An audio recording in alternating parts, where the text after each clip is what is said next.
E aí, se você já olhou para um gráfico de ações e pensou que parecia mais um eletrocardiograma de um robô em pânico, essa conversa aqui é para você. Hoje, a gente vai transformar essa confusão toda em clareza, revelando a linguagem que existe por trás dessas linhas. Bora começar a decifrar isso? Olha, à primeira vista, um gráfico como esse aqui pode parecer só um monte de rabisco aleatório, um caos total. E sério, essa é uma reação super normal. Mas e se eu disser que existe um método por trás dessa aparente loucura toda? A grande pergunta que fica é: será que tudo isso é só barulho? Movimentos que não dá para prever, que não tem sentido nenhum?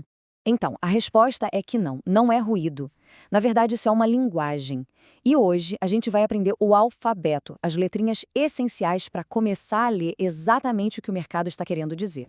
Para começar, vamos focar no vocabulário básico. São 4 ferramentas que, olha, são a base da análise técnica e que ajudam a gente a colocar ordem nesse gráfico. A primeira de todas, suporte e resistência. Imagina um jogo de ping-pong. O suporte é o chão, sabe? Uma zona onde os compradores entram para segurar o preço. Já a resistência é o teto, onde os vendedores aparecem com força e empurram o preço para baixo de novo. E olha só isso aqui na prática. Repara como os picos anteriores criam um teto bem claro, que é essa linha vermelha, a resistência. E os fundos formam um piso, a linha verde, o nosso suporte. O preço fica literalmente quicando entre essas duas forças. Tá, mas como é que se acha essas zonas? É bem simples. É só procurar por picos e fundos que já aconteceram antes. Números redondos, tipo 50 ou 100 reais, também costumam funcionar como barreiras psicológicas, porque muita gente coloca ordens nesses valores. E aqui vai uma dica crucial.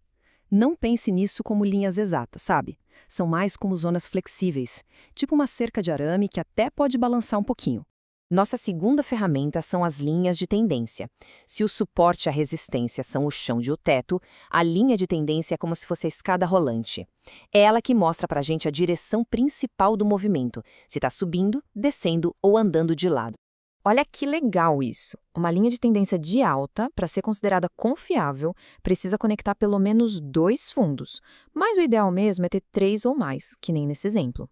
Ela acaba virando um suporte dinâmico, porque, diferente do chão que é reto, esse suporte vai subindo junto com o preço. E a força de uma linha de tendência depende basicamente de 3 coisas: o número de toques, quanto mais melhor; o comprimento dela, uma tendência que dura 1 ano é muito mais forte que uma de 1 mês; e o ângulo, quanto mais inclinada, mais intensa é aquela tendência. Beleza, então a gente já consegue ver para onde o preço está indo. Mas qual é a convicção por trás desse movimento? Tem muita gente participando ou são só alguns poucos? É aí que entra a nossa terceira ferramenta. E essa energia toda é o volume. Pensa no volume como se fosse o barulho da torcida num estádio de futebol. Um gol com o estádio lotado, vibrando, tem muito mais significado, né? Então, o volume é a torcida do mercado. Ele confirma se um movimento de preço é para valer mesmo. A regra de ouro aqui é a seguinte: o volume tem que confirmar a tendência. Numa alta saudável, o volume, que são essas barrinhas aqui embaixo, aumenta quando o preço sobe. Isso mostra que a torcida está animada com a subida. E o contrário também vale. Se o preço cai com o volume alto, quer dizer que a queda é séria. E aqui está um dos segredos que os analistas profissionais mais olham, a tal da divergência. Quando o preço faz uma nova máxima, mas o volume é menor do que na máxima anterior, isso é um baita sinal de alerta.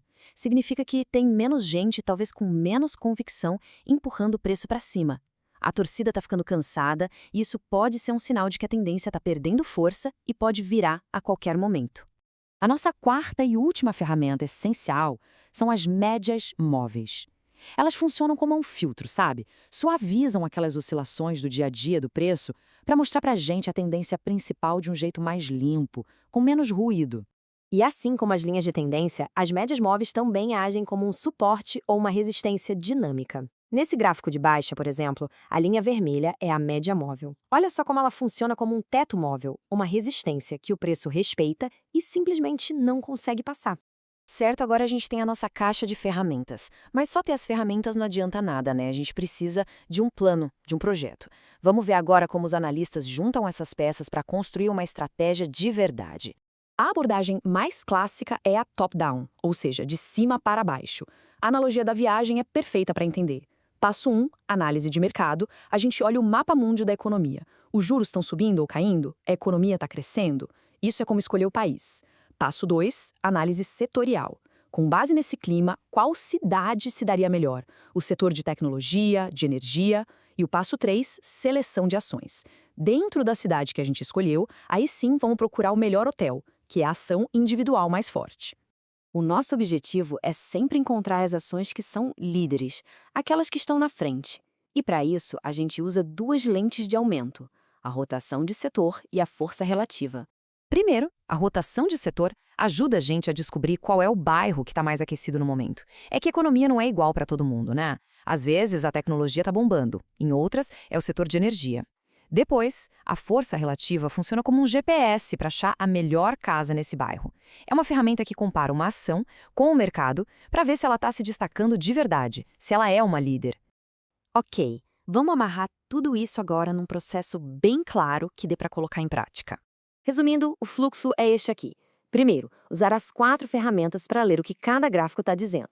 Segundo, usar a abordagem top-down para dar contexto, indo do geral para o específico. E terceiro, lá desde os melhores setores, selecionar as ações que têm a maior força relativa. Aquilo que antes parecia um ruído caótico, agora começa a se transformar numa linguagem que faz sentido. A verdadeira questão agora não é mais o que é isso, mas sim qual é o primeiro gráfico que vai ser analisado com esses novos olhos. Deixe aqui nos comentários.